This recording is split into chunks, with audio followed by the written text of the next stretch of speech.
Good morning students, सुप्रभात, नमो नमः। आज हम संस्कृत की पाठ्य पुस्तक का पंचमः पाठ है ईश्वरः सर्वत्र वस्ति पढ़ेंगे। यह पाठ अव्यय पदानी से संबंधित है। अव्यय पद क्या होते हैं बच्चों? आपने पिछली कक्षा में हिंदी में अविकारी शब्द पढ़े होंगे। अविकारी, विकार का मतलब होता है परिवर्तन और अ का अर्थ होता है नहीं। अ का अर्थ होता है नहीं, कि जिनमें परिवर्तन नहीं होता उन्हें अविकारी कहते हैं। और संस्कृत में अविकारी शब्दों को ही अव्यय पद कहते हैं। संस्कृत में अविकारी शब्दों को ही अव्यय पद कहते हैं।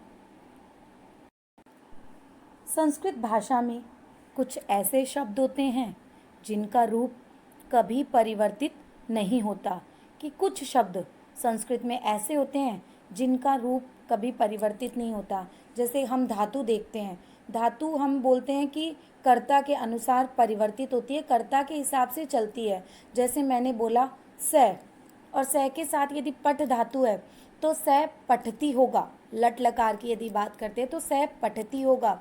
मैं वहाँ पर यदि वचन चेंज कर देती हूँ, वचन परिवर्तित कर देती हूँ, स का तव बोल देती हूँ, तो तव बोलते ही उसकी क्रिया भी परिवर्तित हो जाएगी। फिर वहाँ पर पठती न आकर वहाँ पर आएगा पठत है। तो संस्कृत भाषा में कुछ ऐसे शब्द होते हैं जिनका रूप परिवर्तित नहीं होता। न व्ययम इति अव्ययम, अर्थात कभी भी न परिवर्तित होने वाले शब्द अव्यय कहलाते हैं।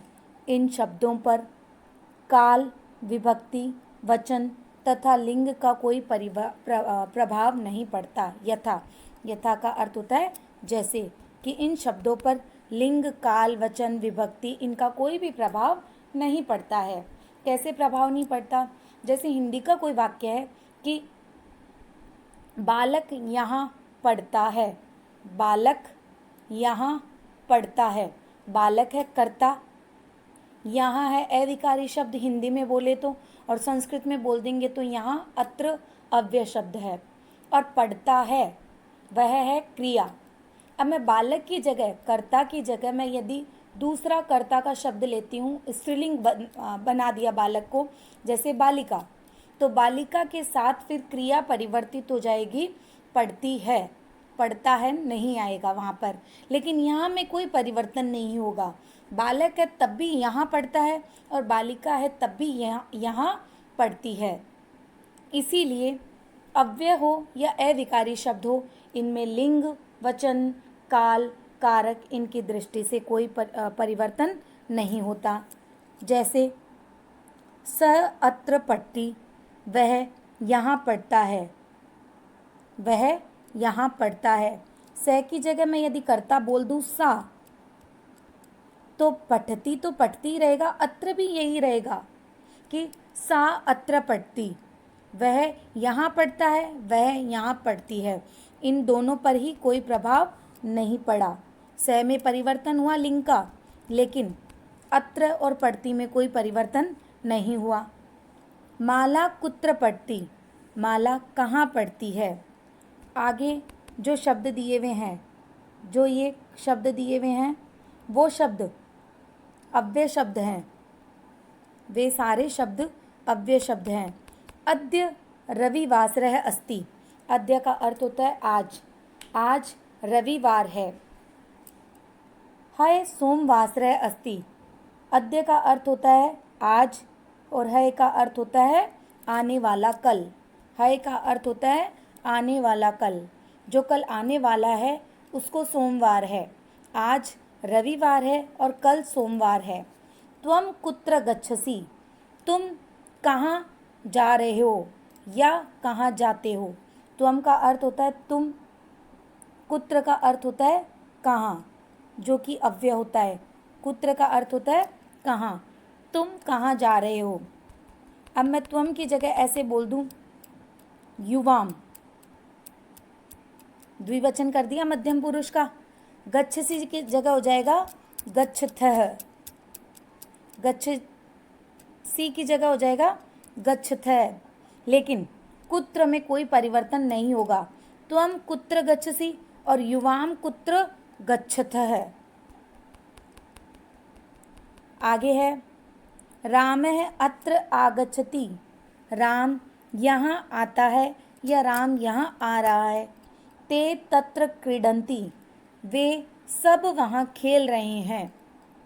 तत्र का अर्थ होता है वहाँ, वे सभी वहाँ खेल रहे हैं। अहम सर्वदा विद्यालयम गच्छामि।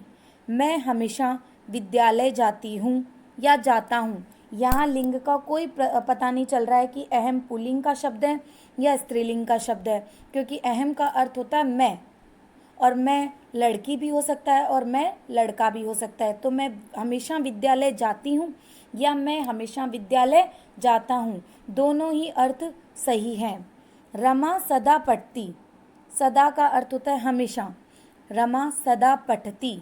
रमा हमेशा पढ़ती है। सा उच्चे हंसती। वह जोर से हंसती है। उच्चे का अर्थ होता है जोर से, वह जोर से हंसती है। त्वम कदा उत्तिष्ठसि। कदा का अर्थ होता है कब। कदा का अर्थ होता है कब। उत्तिष्ठसि यानी उठते हो या उठती हो। तुम कब उठती हो या तुम कब उठते हो।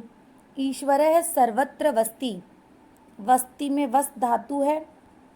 वस्ति में वस धातु है और जिसका अर्थ होता है रहना। सर्वत्र का अर्थ होता है सभी जगह। ईश्वरः सर्वत्र वस्ति। ईश्वर सभी जगह रहता है।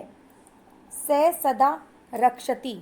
सदा यानी हमेशा, रक्षति यानी रक्षा करता है, वह हमेशा रक्षा करता है। गजः, गजः का अर्थ होता है हाथी। गजः का अर्थ होता है हाथी। गजः शनैः शनैः चलती। शनैः शनैः का अर्थ होता है धीरे धीरे। शनैः शनैः का अर्थ होता है धीरे धीरे। गजः शनैः शनैः चलती। हाथी धीरे धीरे चलता है। अश्वः तीव्रम धावति। अश्व का अर्थ होता है घोड़ा। धावती का अर्थ होता है दौड़ता है। तीव्रम का अर्थ होता है तेज। तीव्रम का अर्थ होता है तेज। घोड़ा तेज दौड़ता है। कछपै, कछपै का अर्थ होता है कछुआ। कछपै का अर्थ होता है कछुआ। शनैः शनैः चलती। कछुआ धीरे धीरे चलता है। जलम सदा नीचे बहती। बहती यानी बहता है। जलम सदा, जल हमेशा, पानी हमेशा नीचे बहता है, कि पानी हमेशा ऊपर से नीचे की ओर बहता है। पानी हमेशा नीचे बहता है। अत्र एकः हरिणः अस्ति। अत्र एकः हरिणः अस्ति। यहाँ हरिण है, अव्यय नहीं है। यहाँ अव्यय अत्र है। यहाँ अव्यय अत्र है। ये हरिण रेड कलर में गलत किया हुआ है, तो ये ध्यान रखना आप कि अव्यय अत्र है, ना कि हरिण है। हरिण है करता है। यहाँ एक हिरण है। हरिण का अर्थ होता है हिरण। यहाँ एक हिरण है। ध्यातव्यम, ध्यान रखने योग्य। अव्यय प्राय रीतिवाचक, स्थानवाचक, समयवाचक तथा प्रश्नवाचक होते हैं। जैसे कि संस्कृत में अव्यय 4 प्रकार के होते हैं: रीतिवाचक, स्थानवाचक, समयवाचक तथा प्रश्नवाचक। रीतिवाचक, रीतिवाचक अव्यय वे होते हैं जो तरीका बताते हैं, कि ढंग बताते हैं। जैसे अकस्मात। अकस्मात का अर्थ होता है अचानक, कि मोहन अचानक गिर गया। शनैः शनैः धीरे धीरे। हाथी धीरे धीरे चलता है। कछुआ धीरे धीरे चलता है। कदापि कभी भी। कभी भी झूठ मत बोलो। उच्चे जोर से। शेर जोर से दहाड़ता है, ऊंचा दहाड़ता है। सर्वथा हमेशा।